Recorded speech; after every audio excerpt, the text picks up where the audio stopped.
স্থান নিৰ্বাচন কৰা এই সম্পৰ্কে পৰিয়ালৰ মানুহে ফাইনেল চূড়ান্ত সিদ্ধান্তটো ল'ব।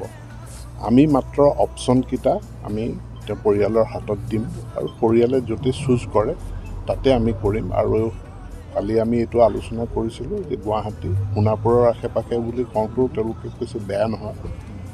এতেকে আমাৰ হাতত কেইবাটাও অপশ্যন আছে, মই গোটেইখিনি আপোনালোকক নকওঁ, আমাৰ বিভাগীয় বিষয়াসকলে চাই আছে আৰু আমি আজি দিনটোৰ ভিতৰতে অপশ্যনখিনি আমি পৰিয়ালৰ হাতত দিম আৰু পৰিয়ালে য'তে সন্মতি প্ৰকাশ কৰে তাতেই। মহানগৰী আশে পাশে কেইটা ঠাই বাছনি কৰা হৈছে? আমি কেইবাটাও চাইছোঁ, 4-5টা আমি স্থান চাইছোঁ। সোণাপুৰৰ বাহিৰে বেলেগ ঠাই চোৱা হৈছে? মানে ইমান ডিটেইলছত মই নকওঁ, কিন্তু সোণাপুৰ গুৱাহাটী বুলি আমি ধৰিব লাগিব। গতিকে গুৱাহাটীতে আমি কেইবাটাও স্থান চাইছোঁ, আটাইকেইটা আমি পৰিয়ালৰ হাতত দিম। তেওঁলোক অপশ্যনকেইটা তেওঁলোকে যিটো প্ৰিফাৰ কৰে। কেইবিঘা ভূমি হ'ব ছাৰ? সেইটোও মই ক'ব নোৱাৰোঁ, সেইটো বেলেগ বেলেগ স্থান লৈ পেলাই বেলেগ বেলেগ হ'ব।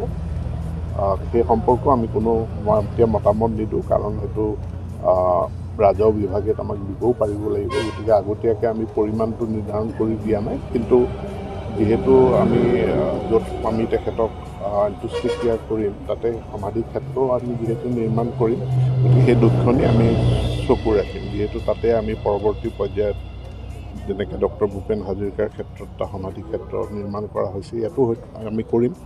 গতিকে সেই দিশটো আমি চাই লওঁ আজি সন্ধিয়াৰ ভিতৰত ছাৰ, নিশ্চিত আজিৰ ভিতৰতে।